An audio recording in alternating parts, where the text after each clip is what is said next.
법이라는 거는 그 법을 만들 때 어떤 그 취지가 있잖아. 어떤 문제를 해결하기 위해서 이런 법이 필요하다라고 그걸 만들었으면 그 취지가 미치는 결과까지를 충분히 예상을 하고 그다음에 거기에 대한 대비가 되어 있는지 안 되어 있는지를 알아야 되는데 우리는 그냥 법이 만들어지는 걸 보면 막 어떤 문제가 생겨가지고 사회적인 문제가 생겨. 그럼 그때 이걸 법으로 만들어서 정리해야지. 그러니까 미리 앞서서 이런 문제가 생길 거를 미리 예측을 하고 거기에 대한 대응하는 법을 미리 만들어서 선제적인 그 제안을 해야지 되는데 문제가 생기면 안 돼. 문제가 생기면 하지 마. 하는 식으로 그러니까 꼭 어른이 아이 훈육하듯이 하는 게 우리의 법의 방법론이란 말이에요. 그게 제일 문제인 거죠. 제가 이게 법규나 뭐 이거는 조금 하위 개념이긴 한데 어떤 제도나 뭐 지침, 뭐 내규 뭐 이런 걸 들여다보면 뭐 여러 가지가 있는데 전반적으로 깔리는 의식이 이렇게 딱 눈에 보이는 게 뭐냐면 공무원들이나 아니면 뭐 참여하는 건축계 인사들한테 뭘 어떻게 비춰지냐면 야, 니네들 나라에서 잠깐만 한눈 팔면 니네들이 해먹을 거지 라는 게 깔려 있는 것 같아요. 그래서 벌어지는 게 이거 얼마짜리 이상은 현상수익에 반드시 붙여야 되고 수의계약은 2천만 원까지밖에 못 되고 도대체 2천만 원 갖고 무슨 용역을 할 수 있는지 모르겠지만 그런 게 다 너무 왜곡되고 비틀려져 있는 거죠. 현대 사회에 맞지 않고. 우리의 건축 정책이 획일적이라고 하는 거는 그 단순하다는 것하고도 이제 같은 맥락인데 아까 뭐 지역적인 특색을 살리는 정책이 없다는 그것도 이제 문제기는 하지만 획일적이라고 하는 게 뭐냐면 그냥 한 가지를 정해버리면 그게 다 획일적이 될 수밖에 없는 이유는 뭐냐면 중앙에서 그렇게 하면 지방들도 다 그냥 따라가 버린단 말이에요. 전국으로 다 적용해 버리죠. 중앙에서 만든 이거는 우리 동네에서는 조금 변형을 시켜서 적용을 해야 되겠어라든가 뭔가 이런 것들이 있어야 되는데 그런 거 없이 그냥 정해졌으니까 우리는 따르기만 할 거야 라는 식의 그런 태도들이 결국 우리 이제 그거를 하는 건데 나는 거기에 소위 이렇게 많은 아카데미 교수들도 한몫을 해요. 이 사람들이 다 이제 소위 이렇게 자문 뭐 심의 심사 같은 걸로 이제 그런 정책 영역에 관여를 한단 말이에요. 그런 과정에서도 뭔가 조화라는 거를 만들지 못하고 그냥 그때의 문제에 대한 해결에만 장기적인 안목이 아니라 단기적인 처방으로만 자꾸만 이렇게 그 정책들이 밀려가다 보면 그게 어느 정도 2년, 3년 되면 그게 곧 기정사실로 굳어버린단 말이에요. 예를 들면 경주에선가 포항에선가 지진이 나가지고 피로띠 있는 건물들이 많이 손상을 봤어. 그러니까 피로띠는 안 돼. 피로띠가 왜 안 되는지에 대한 뭐 근본적인 뭐 이런 것들에 대한 것도 없이. 그 다음에 예를 들면 이제 공동주택이라고 해서 아파트 단지들을 이제 크게 많이 짓다 보면 다들 아파트들을 선호하는데 그런 이제 상위 계층, 그 아래에 이제 중산 계층 쪽에서는 아파트까지는 안 되면 빌라라든지 그러니까 소위 연립주택이나 아니면 뭐 요즘에 뭐 다세대, 다가구 하는 이제 굉장히 다양한 유형들의 건물들이 수요자들의 수요와 집장사들이라고 통칭하는 소위 이렇게 이 밑바닥의 어떤 그 건설 시장 같은 것들이 있는데 거기 사람들이 막 아이디어들을 해가지고 우리 이렇게 집 지어보자. 한 집에 다 여러 가구가 살게 해보자. 뭐 하는 그런 것들이 만들어지는데 그런 유형이 나타나기 시작을 하면 부랴부랴 또 거기에 만든 집을 짓는단 말이에요. 그러니까 대형의 뭐 단지형 공동주택의 법이 있다면 중형, 소형, 그다음에 건물 규모 자체도 다른 굉장히 다양한 주택 정책 같은 것들이 만들어져서 거기에 맞는 것들을 이렇게 그 선택자들이 수요자들이 알아서 선택하게 자기네 조건에 맞는 걸 하도록 해주면 되는데 다들 그냥 대형 단지 위주의 그런 정책들로만 가다 보면 지금 우리 서울에 있는 어지간한 산들은 다 지금 잘려나가고 있잖아요. 거기다 잘라내고 아파트 가서 박아버리는 그런 식의 것들이 만들어지는 게 지금 우리의 환경이라고 하는 공간 환경이라고 하는 거를 망치고 있는 주된 원인이 그 건축 정책에 있다고. 저는 그 장면에서 한 말씀 드리고 싶은 게 이게 건축이라는 게 너무 전문적이고 굉장히 또 문화적인 베이스를 가지고 있는 거여서 대통령과 지방자치단체장들이 할 수 있는 어떤 정치적인 그 범위를 벗어나는 결정을 해야 될 때가 많단 말이죠. 건축이라는 측면에서 보면. 근데 그분들한 정치적 영향이 어떠했던 거하고 별개로 건축적인 어떤 해안을 갖고 있는다거나 이러기는 기대하기 힘드니까 그래서 그거를 보완하는 걸로 국가에서는 국가건축정책위원회 지금도 있지만 그 다음에 각 지자체들에서는 총괄건축과 그쪽에 건축정책위원회들이 네, 각각 있어요. 지방당. 그러니까 이런 조직이나 아니면 이런 총괄건축가 이런 분들이 혹은 그 밑에 있는 어떤 공공건축가 뭐 명칭이 어쨌든 간에 이런 분들이 해야 될 일은 아까 지적하신 대로 건축 법규에다 상상력을 집어넣는 일인 것 같아요.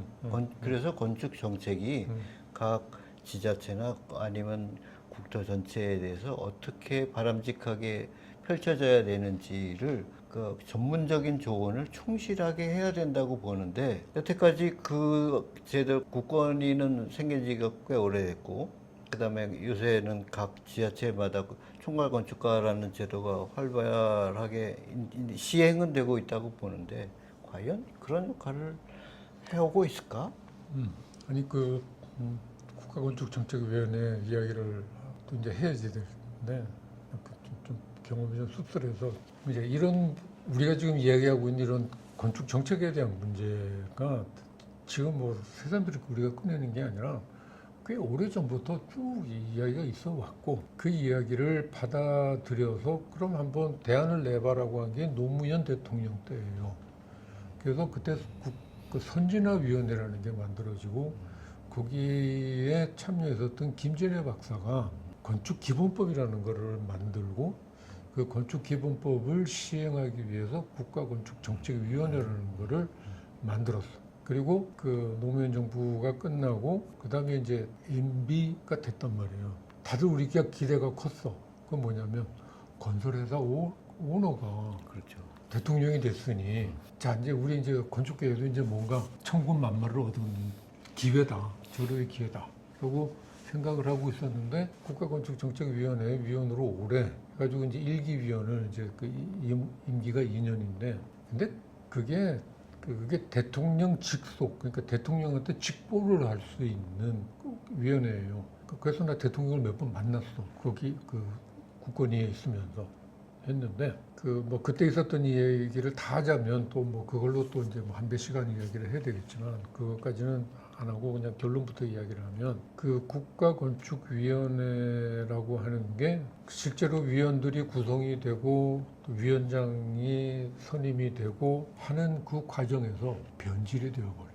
그래서 MB가 현대건설 그다음에 서울시 시장을 하면서 옆에 가까이 뒀었던 몇 사람이 국가건축위원회 위원으로 들어와요. 들어왔다가 우리는 이번 기회에 한국의 건축 문화에 대한 정책 뭐 이런 것들을 한번 본궤도에 올려놓을 수 있는 기회다라고 생각하고 뭔가 이렇게 여러 가지 이제 이 사업들을 이렇게 기획을 했는데 MB와 가까운 몇 위원들이 국가건축정책위원회는 그 안을 만드는데 그 안을 입안을 하는데 그 입안이 대통령을 위한 입안이어야지 왜 자꾸만 뭐 이렇게 너무 큰 이야기들을 하느냐. 계속 뭐 그때 뭐 이야기를 했던 게 뭐 국가 상징거리 광화문서부터 뭐 저쪽 서초동 예술의 전당까지 가는 뭐 그런 이야기. 우리는 지금 그런 이야기가 아니라 뭐 국정 교과서에 건축을 넣는다든가 또 어떤 문화의 어떤 건축이 어떤 역할을 해야 된다든가 뭐 그런 큰 이야기를 하고 싶었는데 그걸 그냥 꽉 스케일 다운을 시켜버려가지고 대통령이 생색날 수 있게 하는 그런 일을 해야 된다라는 쪽으로 그걸 해버리는 바람에 몇 사람은 국권위에 대한 처음에는 굉장히 이렇게 열의를 갖고 덤볐다가 그런 분위기가 만들어지니까 이렇게 빠져버리기도 하고 뭐 그랬었어요. 그랬다가 그 다음에 이제 그 기회가 왔었던 게 문재인 대통령이 정권을 잡으면서 문 대통령하고 고등학교 동기 동창인 승유당 씨가 국가건축정책위원회가 되면서 그때 아마 제대로 좀 이렇게 일을 했었어. 되고 난 다음에 거기도 또 임기 2년 끝나고 나면 됩니다. 그리고 이제 그때 이제 총괄건축가 제도가 만들어져 가지고 내가 이제 그 행복청 총괄건축가 했다가 그다음에 이제 거기는 그만두고 중간에 사고가 나서 내가 사고를 친 건데 사고 치고 그만두고 나서 이제 부산시 총괄건축가로 가면서 뭔가 좀 제대로 그게 됐었는데 그때 뭐가 문제였느냐면 임기 2년이라는 게 문제예요. 건축을 굉장히 단기 프로세스로 생각을 한 거야. 건축이 만들어지고 건축의 도시를 이루고 하는 그 작업은 최소한 5년, 10년, 20년을 내다보는 장기 프로젝트인데 그걸 2년 만에 뭘 하라고? 그래서 그걸 했더니 그게 아마 그 서울시 총괄건축가 제도 만들 때도 처음에 4년으로 입안이 됐었는데 서울시 의회의 의원들이 뭘 4년씩이나 하냐. 그게 이제 그 우리가 이제 어떤 그런 트라우마, 독재가 될 수도 있는 너무 이렇게 오래 해먹으면 안 된다라는 이제 그런 게 있었어. 그런 트라우마 때문인가 봐. 고인물은 썩는다. 그것 때문에 이제 2년으로 해서 뭐 연임을 할 수 있다는 조건을 하나 붙이면 4년 정도는 할 수 있겠다라는 걸로 해서 그렇게 바뀌었다 그러는데 우리 사회 문화의 특징 중에 하나가 때가 되면 나가야지 왜 더 하려고 그래라는 그런 게 있어. 그게 지금 대통령제 단임제도 아마 그런 뜻에서 만들어졌던 거라고 생각을 하는데 감투라고 생각을 하는 거죠. 그러니까 올해 순서 그게 그렇게 되니까 뭔가를 하나 이렇게 시작하다가 중간에 끝내야 되는 그런 경우들이 계속 생기는 거예요. 그래서 아마 그 지자체 중에는 또 광주가 아마 그 하민선 씨가 2번 연임을 했나? 뭐 그럴 거야.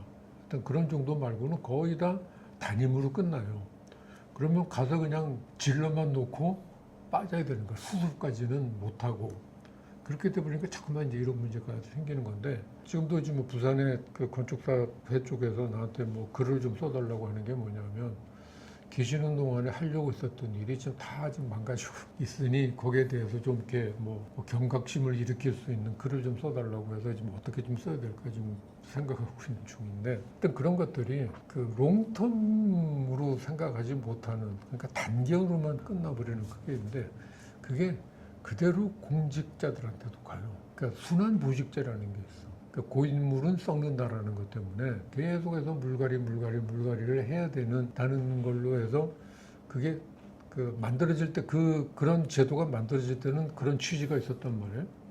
한 자리에 오래 있으면 관성에 빠지거나 나태해지거나 뭐 하여튼 뭐 그런 걸로 인해서 부정이 생기거나 뭐 이런 것들에 대한 걸 이제 방지하기 위해서 만든 법인데 근데 그게 결국은 공무원들의 전문성을 형성시키지 못하는 결과가 됐고 그렇죠. 그 형성이 안 되기 때문에 민간 전문가들이 들어가서 그 사람들을 도우라라고 하는 게 이제 공공건축가 제도라는 게 생기고 이게 계속해서 한쪽에서 정책 파트가 제대로만 굴러갔으면 우리는 그냥 우리 일만 열심히 하면 되는 거였는데 난 지금 내가 내 건축 인생을 생각을 해보면 설계만 열심히 했으면 참 좋았겠는데 학교 와서 가르치면서 학교도 가르쳐 공공에 와가지고 공공의 서비스사라고 해서 공공의 서비스도 해야 돼.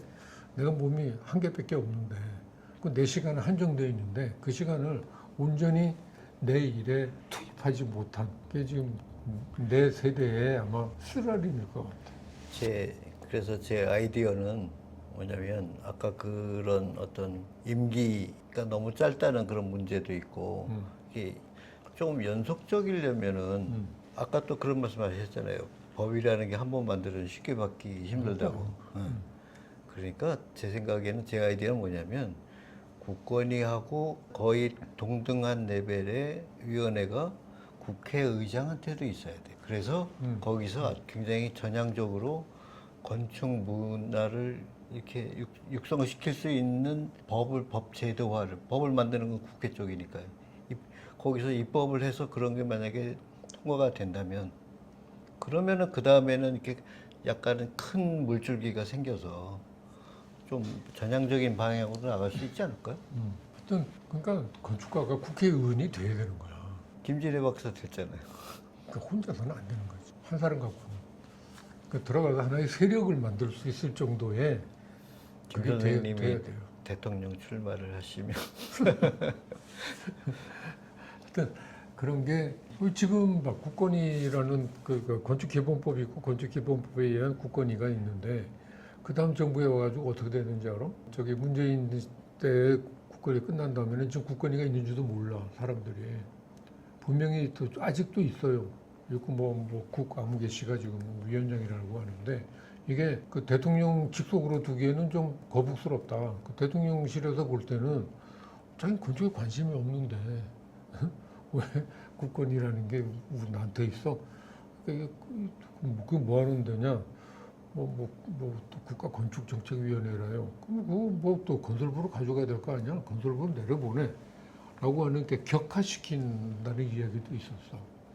그 다음에 어떻게 되는지 모르겠는데 그런 거고, 그다음에 그 서울시가 이제 그 우리나라가 또 서울시가 잘하면 지방 도시들이 흉내를 내잖아. 그렇죠. 그러니까 서울시가 잘 돌아가야 되는데 지금 하는 시장은 또 자기하고 말이 잘 통하는 그런 사람을 갖다가 교수 출신의 건축정책위원장을 갖다 이제 앉혀놓으니까 그 양반도 열심히 하겠다고 하겠지만 그게 우리한테는 피부에 와 닿지 않는 거예요.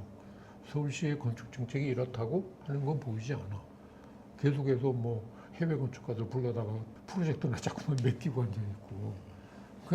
그런 것들이 지금 결국 사람이 중요한데 어떤 사람이 정책을 만드느냐, 그 사람의 그 베이스는 어디에 기초하고 있느냐 이런 것들이 굉장히 중요할 거란 말이에요. 그러니까 제가 여기 듣기는 국건위 위원장이 장관급이라면서요. 부총리급일걸? 내가 알고 있기는. 그래요? 응. 그러면 굉장히 중요한 인물인데. 국가건축정책위원이 각 장관들을 다 소집할 수 있어. 그러면은 요번에 이재명 정부에서도 인선 다 나왔는데 각 장관들은 나오는데 국건위 얘기는 왜 없지? 라는 생각이 들더라고요. 그렇게 중요한 자리인데. 그러니까 그 근처에 예. 건축 정책을 이야기할 만한 사람이 없다는 이야기예요. 그러니까 나는 건축계가 우리가 앞으로 해야 될 일은 정치꾼을 좀 만들어야 돼.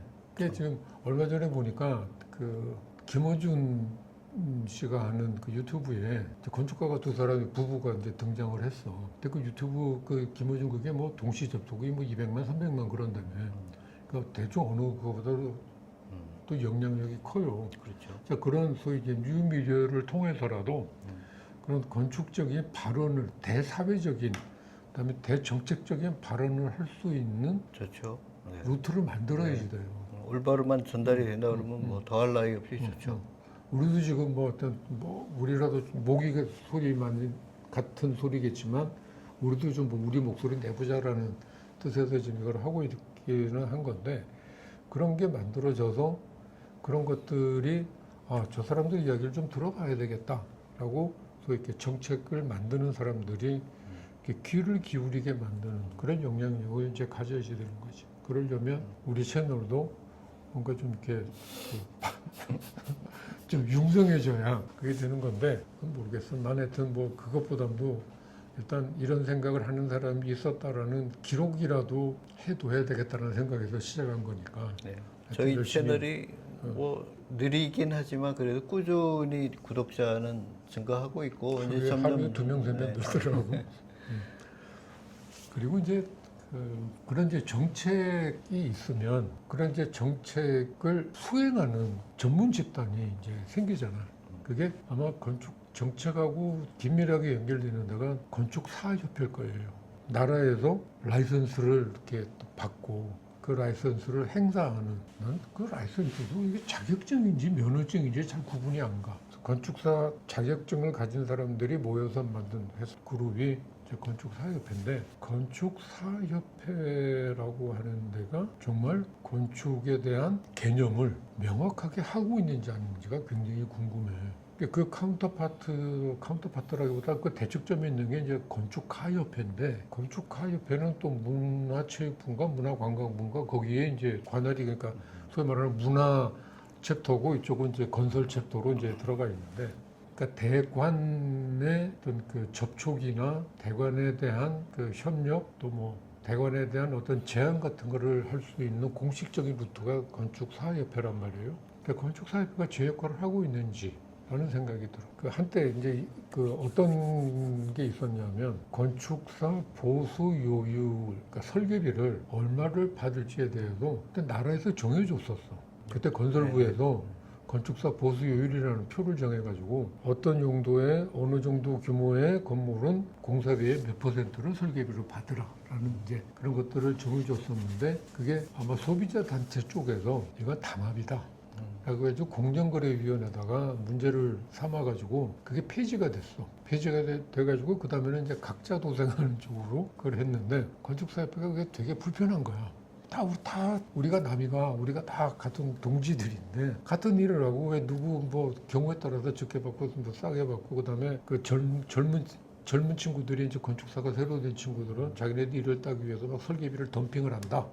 덤핑이나 이런 거를 막기 위해서라도 보수요율제를 다시 부활시켜 달라라는 제안을 아마 하고 했다든가 하여튼 뭐 그런 게 있었어요. 근데 건축사협회가 어떤 성격이냐 하면 무슨 조합 같아.